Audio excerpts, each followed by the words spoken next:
ఎఫెసీయులకు రాసిన పత్రిక 4వ అధ్యాయము 26 నుండి 32 వరకు చదువుతున్నాను.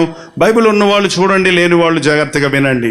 దొంగిలివాడు ఇక మీదట దొంగిలిక అక్కరగలవానికి పంచిపెట్టుటకు వీలు కలుగు నిమిత్తము తన చేతులతో మంచి పని చేయుచు కష్టపడవలెను. ఏంటంటే దేవుని బిడ్డలు దొంగతనాలు చేయకూడదు, మోసాలు చేయకూడదు, అన్యాయం చేయకూడదు. ఈ రోజున అనేకుల వృత్తి ఏంటంటే, ఉద్యోగం ఏంటంటే మోసాలు చేయటం, దొంగతనాలు చేయటం, అన్యాయం చేయటం. చూసారండి, వాళ్ళు వేరే ఉద్యోగానికి వెళ్ళరు, ఇక వాళ్ళకి వేరే వ్యాపారం లేదు, ఇక మోసమే. అది ఎట్లా ఎదుటి వారిని మోసగించాలా, ఎట్లాగ అమాయకుల్ని మోసగించి దోచుకోవాలా అని ఈ రోజున ఎన్ని రకాలుగా మోసపోయిన జనులు బ్యాంకులని వడ్డీ ఎక్కువ ఇస్తామని ఉన్న పెట్టుబడులన్నీ పెట్టి ఎలా ఏడుస్తున్నారో జనం చూడండి. దేవుని బిడ్డలమైన మనం కష్టపడకుండా వచ్చే సంపాదన మనకు ఆశీర్వాదం కాదండి. కష్టపడకుండా వచ్చే సంపాదన మనకు ఆశీర్వాదము కాదు. మా నాన్నగారు ఒక డిప్యూటీ ఇంజనీర్గా పనిచేశారు. ఆయన జీతం ఇంజనీర్గా కొంత వస్తుంది, మేము 8 మంది పిల్లలు. కానీ ఆయనకి పై రాబడి కంటే కింద రాబడి ఎక్కువ ఉండేది. కింద రాబడి ఏంటి, పై రాబడి ఏంటి? లంచం. ఏంటంటే లంచం. ఆ ఇరిగేషన్ డిపార్ట్మెంట్లో ఆ లోకలు ఎత్తేస్తే 100 ఎకరాలు 200 ఎకరాలు 300 ఎకరాలు ఉన్న రైతులు 10 బస్తాలు బియ్యం వేసేవాళ్ళు, ఇంట్లో బెల్లం బొట్టలు వేసేవాళ్ళు, కట్టలు డబ్బులు తెచ్చి ఇచ్చేవాళ్ళు. అదంతా తీసుకొని చేట్లపాక ఆడి రాత్రి అంతా పోగొట్టుకుంటే కానీ ఇంటికి వచ్చేవాడు కాదు. కష్టపడకుండా వచ్చిన అన్యాయపు సొమ్ము ఇంటికి ఆశీర్వాదం కాదు. మేము చిన్నపిల్లలు ఉన్నప్పుడు మా ఇంట్లో అన్నీ ఉండేవి. ఎప్పుడు అట్టికల్లా ఏలాడుతూ ఉండే, అరల నిండా పళ్ళు ఉండేవి, 4 గేదెల పాడు ఉండేది, అన్ని నౌకర్లు ఉండేవారు, అన్నీ ఉండేవి, అన్నీ తినేవాళ్ళం. తిని మేము ఎలా ఉండేవాళ్ళం అంటే అందరం ఓసవల్లాగా ఉండేవాళ్ళం. ఒకడికి విరోచనాలు, ఒకరికి వాంతులు, ఒకటి కడుపు నొప్పి, ఒకటి తలనొప్పి. ఈడు హాస్పిటల్కి వెళ్ళి వచ్చేటప్పటికి ఆడికి జబ్బు, ఈడు వచ్చేటప్పటికి ఈడు జబ్బు. ఇవన్నీ తిని ఆరోగ్యం పట్టేది కాదు, వంట పట్టేది కాదు. ఎందుకంటే మోసం చేసి తెచ్చుకున్న ఆహారము నోటికి ఇంపుగా ఉంటుంది, కానీ కడుపులోకి వెళ్తే అది మట్టి అయిపోద్ది అంట. ఏమైపోద్దండి? మట్టి అయిపోద్ది. ఎప్పుడూ ఒక విశ్వాసి ఇతరుల మీద ఆధారపడి బతకూడదు, ఇతరుల కష్టార్జితాన్ని దోచుకునేవాడిగా ఉండకూడదు. ఒకవేళ నువ్వు యవనస్తుడిగా రక్షించబడితే మీ తల్లిదండ్రుల మీద ఆధారపడి వాళ్ళని బాధ పెట్టి, నాకు డబ్బులు ఇయ్యి, నాకు అన్నం పెట్టు, నాకు అది కొను, నాకు జీన్స్ ప్యాంట్ కొను, నాకు షూ కొను, నాకు బైక్ కొను, బైక్ కొనకపోతే నేను ఇంటికి రాను అంటారంటే యవనస్తులు. అది అంటాం మరి. అది యమహా కావాలంట, యముడి కావాలంట ఎక్కడానికి. అది ఉంటే కానీ ఎక్కడానికి గుద్దుకోవడానికి ఉండదు, కాలు చెయ్యి ఎరగొట్టుకోవడానికి ఉండదు.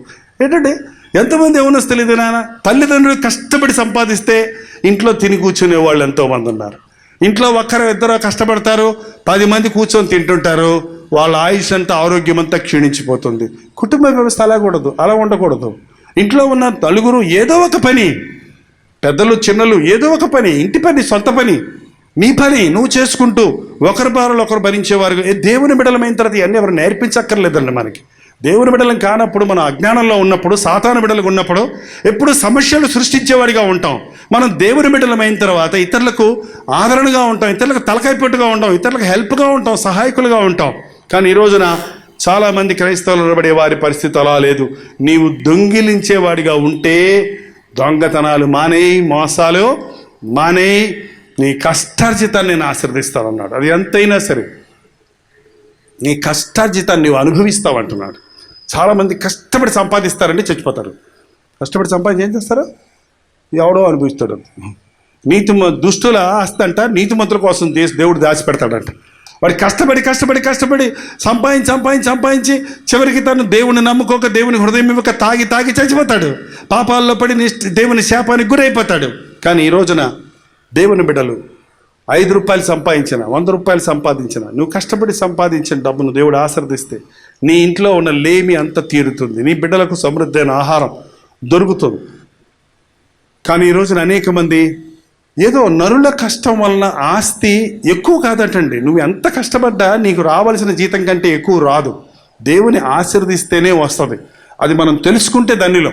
కొంతమంది రాత్రింబగళ్ళు దేవుని సన్నిధికి రాకుండా, మీటింగ్కి రాకుండా, ఆలయానికి రాకుండా, ప్రార్థన చేసుకోకుండా, బైబిల్ చదువుకోకుండా, పని అండి, డ్యూటీ అండి, ఓటీ అండి అని తిరిగి సంపాదిస్తారు. ఒక్కసారి హాస్పిటల్కి వెళ్తారు, ఎంత డబ్బులు అవుతాయి? ఓటీది డ్యూటీది మొత్తం వచ్చిన డబ్బులన్నీ సరిపోక మళ్ళీ అప్పు పెట్టి అప్పుల పాలు. నీ ఆరోగ్యం దేవుడిచ్చిన ఆశీర్వాదం కదా. నువ్వు కడుపు తింటే అది అరగడానికి దేవుడు ఇచ్చిన ఆశీర్వాదం కదా.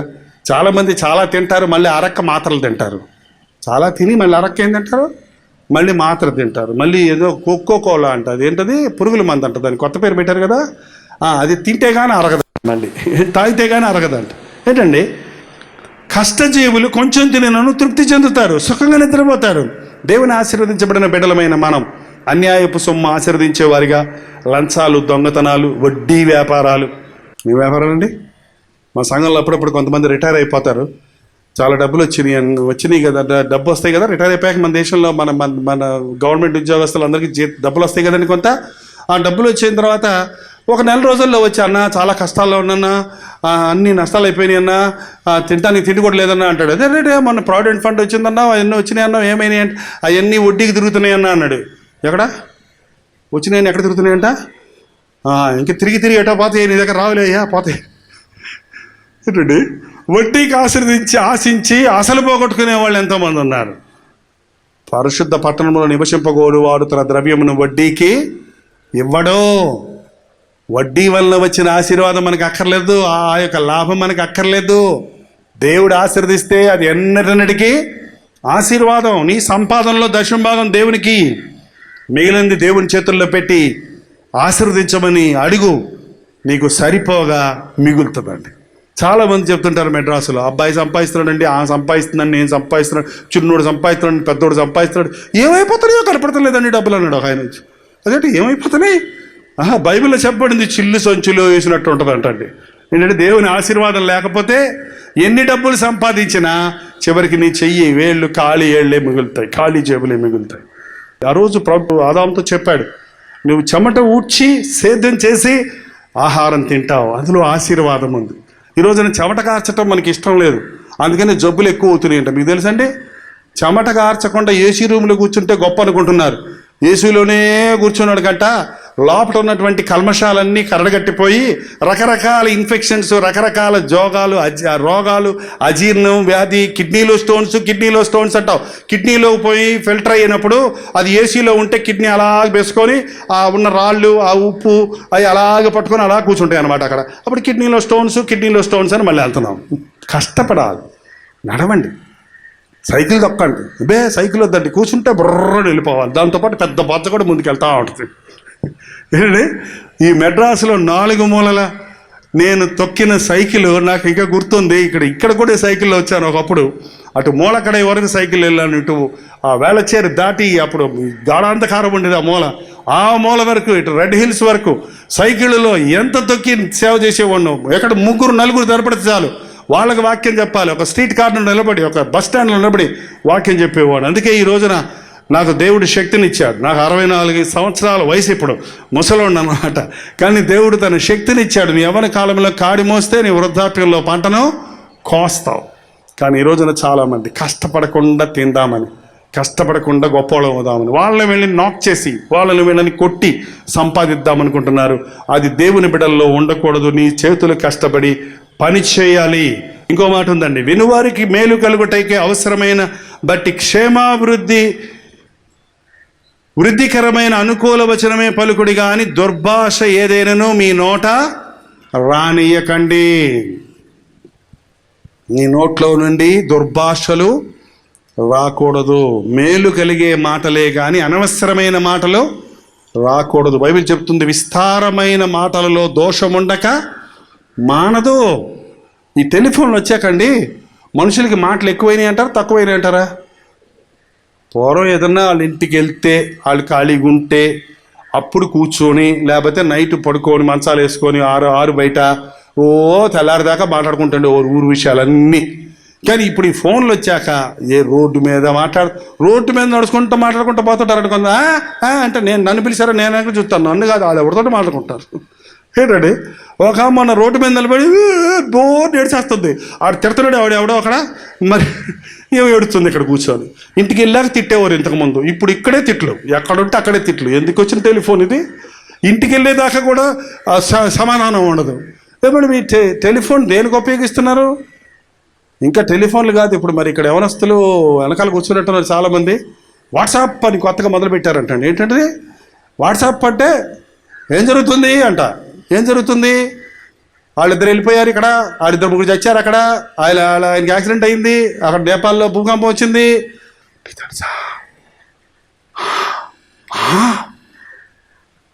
ఎంత బాగా వింటారో చూడండి, చెవులు కొరుక్కుంటారు గసగుసలాడితే.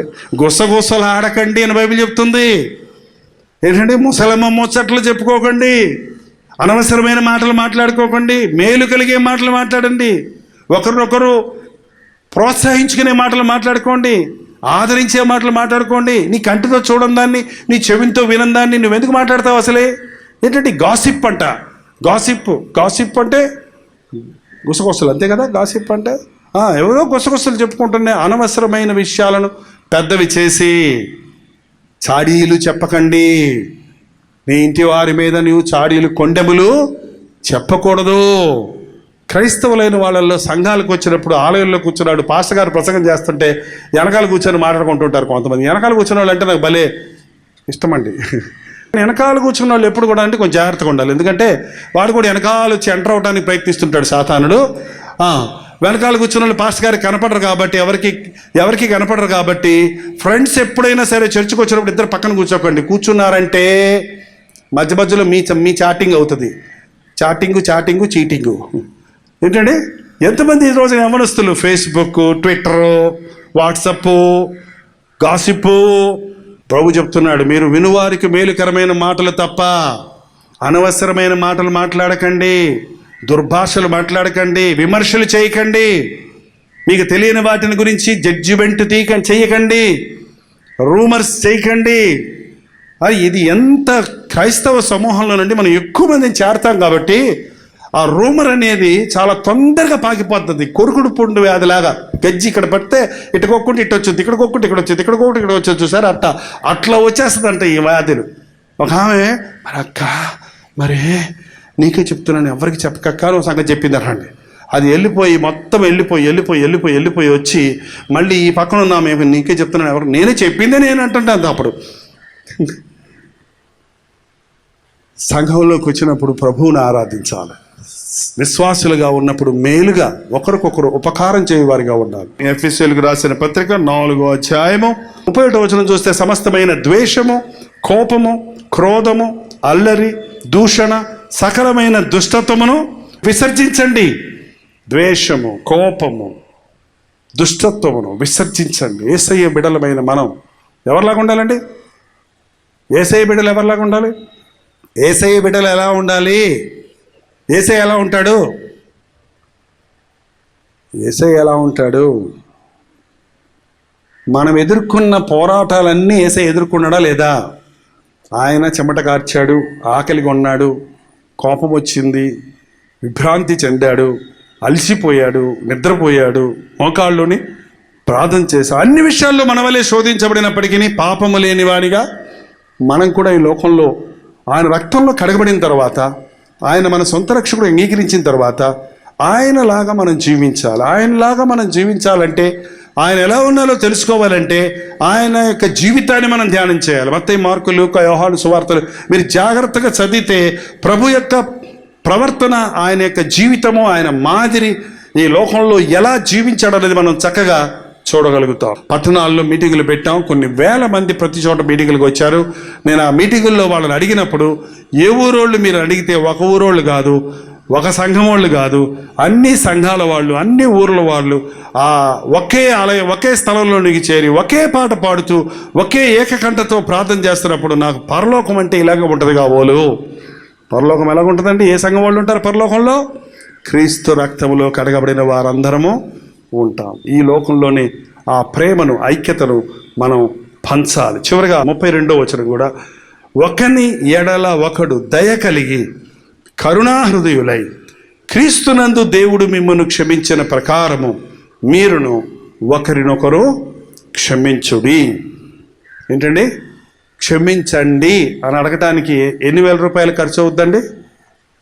క్షమించండి అంటానికి కష్టమా సులభమా? సులభమేనా? మరి అనరే క్షమించుకో అంటారు కొంతమంది. క్షమించుకోవా అంటే మళ్ళీ అదేంటిది? క్షమించండి అంటారేంటి? సారీ అంటే మనకు అలవాటు అయిపోయింది. ఇంగ్లీష్ మాటలు వచ్చి కదా మనకి ఇప్పుడు. సారీ అంటాడు. అదే సారీ అంటే నవ్వుతారేంటి?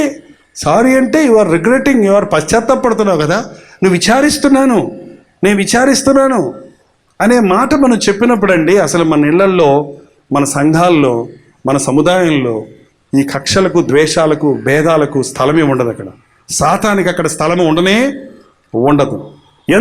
ఎన్నిసార్లు వీలైతే అన్నిసార్లు ఒకరినొకరు క్షమించుకోండి.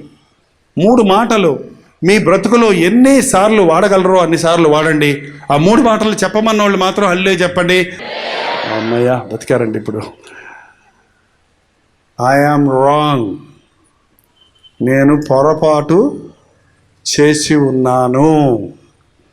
మీరు చిన్న తప్పు చేసినప్పుడల్లా, ఎదుటి వాళ్ళు నువ్వు తప్పు చేసావని ఏళ్ళు చూపించినప్పుడల్లా, అయితే అయ్యా అంత చేయట్లేదా, నువ్వు చేయలేదా అనక, అవును తప్పు అయిపోయింది, తప్పు చేశాను, పొరపాటు చేశాను అంటాము. అంటే ఎంత బాగుంటుంది తెలుసా? అక్కడ సిచ్యువేషన్ ఎంత బాగుంటుంది తెలుసా?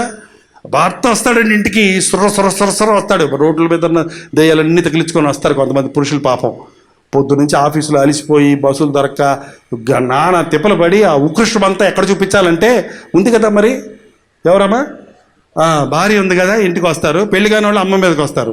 కుర్రోళ్ళు ఎవరి మీదకి వస్తారో తెలుసా? భార్య లేదుగా, ఎవరిది అమ్మ మీదకి వెళ్తారు. అమ్మ అంటే అలుసు, పెళ్ళైన వాళ్ళకి భార్య అంటే అలుసు. ఏం చేస్తామో మరి, యేసు ప్రభు అంటే కూడా అలుసే. మీరు కూడా ఆయన పార్టీ, ధైర్యంగా ఉండండి. ఏం చేశారు? ఏం చేస్తాడు? వచ్చి అరుస్తాడు. అరిచినప్పుడు బుద్ధి లేదు నీకో అంటాడు. అవునండి లేదండి. అన్నం పెట్టు, పెడతానండి. ఇంకెప్పుడు పెడతావు? ఇప్పుడేనండి. సిగ్గులేదా నీకు? లేదండి.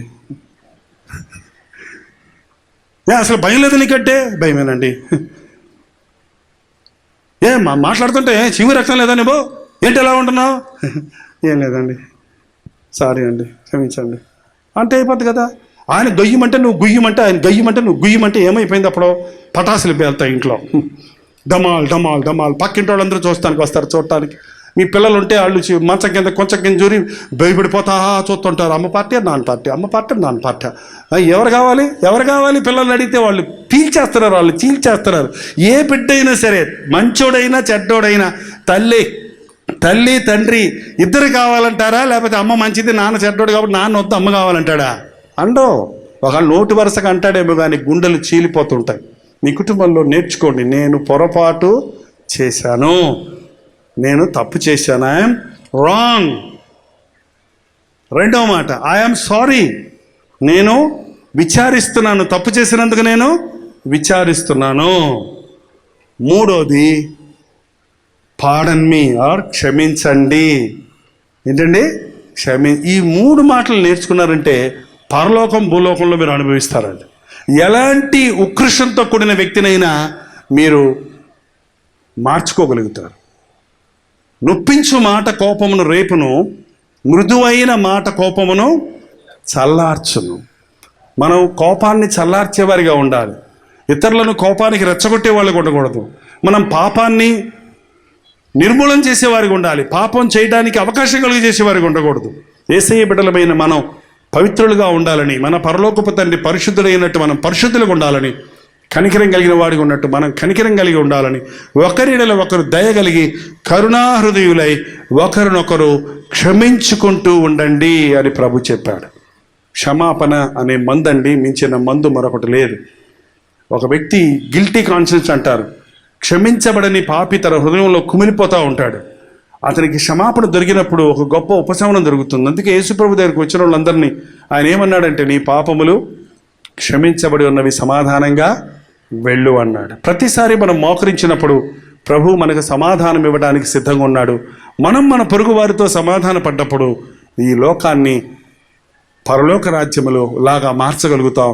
మన కుటుంబాల్లో సమాధాన సంతోషాలను అనుభవిస్తాం. చూడండి, మనందరం ఒకే భావం కలిగి ఉండాలి, ఒకే ఆత్మ కలిగి ఉండాలి. ఆనాడు ఆది సంఘంలో 5,000 మంది, 3,000 మంది, 5,000 మంది విస్తరించి సంఘం అతి ఫాస్ట్గా వేగంగా విస్తరించింది. ఎందుకంటే వారందరూ ఏక హృదయులై ఉన్నారు, ఏక మనసుతో ప్రార్థన చేశారు. మనం ఎన్ని సంవత్సరాలు అయింది యేసు ప్రభు వచ్చి, ఇంకా ఎంతమంది యేసయ్యను నమ్ముకున్నారు? మన ఇంటి పొరుగు, మన ఇంట్లో వాళ్ళు, పోని మన రక్త సంబంధులు, మన ఊరి వాళ్ళు, మన ఇంటి వారు, మన దేశం వారు అని ఆలోచిస్తే ఎంతమంది మారలేదు? కారణం ఏంటంటే మనం మన ప్రభు సాక్షులుగా బ్రతకడం లేదు. సంఘం ఐక్యమైనప్పుడు భూమి పునాదులు అదురుతాయి. సంఘం అంతా ఏకకంఠంతో ప్రార్థించినప్పుడు, కుటుంబం అంతా ఏకకంఠంతో ప్రార్థించినప్పుడు సాతాను కోటలు పడిపోతాయి. ఏకకంఠంతో మనం ప్రార్థించినప్పుడు భూమిని తల్లకిందులు చేయవారు ఇక్కడికి వచ్చారని ఈ లోకం యేసయ్యను నమ్ముకుంటుంది. కాబట్టి ఈ రోజు నుంచి కోపాన్ని విడిచిపెడదాం, అబద్ధాలు విడిచిపెడదాం, క్షమించలేని మనసును విడిచిపెడదాం. క్రోధము, కక్ష, అల్లరి, దూషణ, బూతులు, చాడీలు, వీటికి స్వస్థత చెప్పి మన జీవితాలను, మన ఆలయాలను దేవుని ఆలయ మందిరాలుగా దేవునికి ప్రతిష్ఠించుకుందాం. మనం ఒకరినొకరు క్షమించుకుందాం. అప్పుడు మనం ఆశీర్వదించబడతాం. మన చుట్టూ వారికి మనం ఆశీర్వాదకరంగా మారుతాం. మీ పక్కన ఉన్న వారు ఎవరో మీకు తెలిసి ఉండకపోవచ్చు, కానీ మీ పక్కన ఉన్న వారికి ఒకవేళ ఇందాక మీ చేయి దగ్గర ఉండొచ్చు, మీ కాలు దగ్గర ఉండొచ్చు, లేకపోతే ఒకవేళ ఇంట్లోనే భార్య భర్తలు పక్కన కూర్చొని ఉంటే ఇది మంచి సమయం. ఇంటికి వెళ్తే మళ్ళీ అడగరు, నేను నిన్ను క్షమిస్తున్నాను అని పక్క వాళ్ళతో చెప్పండి. చాలా తొందరగా క్షమిస్తున్నానండి, అసలు ఆలోచించకుండానే. Very good. అదే మనసు కలిగి ఉందామండి. మన ఇళ్లల్లో దేవుని నామానికి మహిమ కలిగినట్లుగా మన పిల్లలకు కూడా నేర్పిద్దాం. చిన్న పిల్లలకు చిన్నప్పుడే నేర్పించండి, చిన్నప్పుడే నేర్చిపెట్టండి. మమ్మీ ఐఎమ్ సారీ అని చెప్పడం నేర్పించండి. వాళ్ళు పెద్దోళ్ళు అయినప్పుడు వాళ్ళు యోగ్యులవుతారు. పిల్లలను దేవుని వాక్య బోధనలో పెంచితే పెద్దవాళ్ళు అయినప్పుడు వాళ్ళు గొప్పవాళ్ళు అవుతారు. దయచేసి అందరు తల వంచి ఒక్క నిమిషం ప్రార్థన చేసుకుందాం. నీ కష్టార్జితాన్ని దేవుడు దీవిస్తాడు. అప్పుల్లో పడిపోయి ఉన్నావు, అప్పులు విడిపించలోంచి బయటపడలేక మరింతగా దేవునికి దూరం అయిపోతూ రాత్రింబగళ్ళు పనిచేసి సంపాదించాలనుకుంటున్నావే కానీ చిల్లిగా మిగలని పరిస్థితుల్లో మిగిలిపోతున్నావు. నీ కష్టార్జితాన్ని ఆశీర్వదించే ప్రభు ఉండగా అన్యాయపు సొమ్మును ఎందుకు ఆశీర్వదిస్తావు? అక్రమమైన మార్గాల్లో ఎందుకు ధనం సంపాదించాలని ఆశపడతావు? లంచాలను, వడ్డీలను ఎందుకు కోరుకుంటావు? దేవునితో ఒక నిబంధన చేయండి. ఈ రోజు నుంచి నాయన నీవు నన్ను ఆశీర్వదించాయా, నీవు నన్ను ఆశీర్వదించు నాయన. నా అప్పులన్నీ తీరడానికి సహాయం చేయి తండ్రి. మా భార్య భర్తల మధ్య సమాధానం దయచేయి. మా బిడ్డలను దేవుని భయభక్తుల్లో పెంచుటకు సహాయం చేయి నాయన. అత్త కోడలుగా మా మధ్య భేదాలు ఉన్నాయి తండ్రి. మా తల్లిదండ్రుల మీదే పగబెట్టుకున్నానయ్యా. నా నాయన నాకు ఇవ్వలేదని, అది ఇవ్వలేదు, ఇది ఇవ్వలేదని కోప్పడుతున్నానయ్యా. అమ్మను బాధ పెడుతున్నాను నాయన, నన్ను క్షమించని అడగండి. ప్రభు దగ్గర చెప్పండి, మీ తల్లిదండ్రులకు క్షమాపణ చెప్పండి. దేవుని యొక్క ఆశీర్వాదం నిన్ను వెంటాడుతుంది. అప్పుడు సమృద్ధి అయిన దీవెన నీ మీద ఉంటుంది. నా జీవితంలో నాయన నిన్ను వెంబడించాలని ఆశిస్తున్నాను. యథార్థత నాకు దయచేయి నాయన. నిజ జీవితంలో సత్యవంతుడిగా నేను బ్రతుకుటకు సహాయం చేయి. ప్రభు బిడ్డగా బ్రతుకుటకు సహాయం చేయను. చిన్న ప్రార్థన చేయండి. ప్రార్థన. పరిశుద్ధుడా, ప్రేమగల తండ్రి, ఈ రాత్రి సమయంలో నీ నామములో మేమందరము కూడి రావడానికి నీకు స్తుతులు చెల్లిస్తున్నామయ్యా. ఈ సంఘం మరింత ఐక్యతలో, మరింత ప్రేమలో, మరింత ప్రార్థనలో వర్ధిల్లినట్లుగా సహాయం చేయము. మేమందరము క్రీస్తు రక్తంలో కడగబడిన వారిగా, ప్రేమ కలిగిన వారిగా, దయాహృదయులుగా ఒకరిని ఒకరు ప్రేమించుకున్నటకు, ఒకరికి ఒకరు సహాయము చేయుటకు, ఒకరికి ఒకరు అపకారము చేయకుండా మేమందరము వర్ధిల్లుటకు సహాయం చేయము. ఎవరిలో ఉన్న ప్రతి ఒక్కరి కోసం నీ సందులో ప్రార్థిస్తున్నాం. ఏ ఇంటిలో కోపముందో, ఏ ఇంటిలో పాపముందో, ఏ ఇంటిలో, ఏ హృదయములో నీకు వ్యతిరేకమైన దోషములు ఉన్నాయో అట్టి వారిని ఈ సమయంలో దర్శించిన ఆయన. పాపం వల్ల వచ్చిన కీడును, శాపాన్ని కొట్టివేయి తండ్రి. జబ్బులతో, అనారోగ్య పరిస్థితుల్లో బాధపడుతున్న వారిని నీవు పొందిన దెబ్బల ద్వారా ఉన్న స్వస్థత కలుగుజేయి నాయన. నీ నామములో ఉన్న విమోచనను, నీ ఆశీర్వాదమును ఈ రాత్రి కూడి వచ్చిన మాకందరికీ నీ అనుగ్రహించమని యేసు క్రీస్తు నామములో అడుగుచున్నాము తండ్రి. ఆమేన్.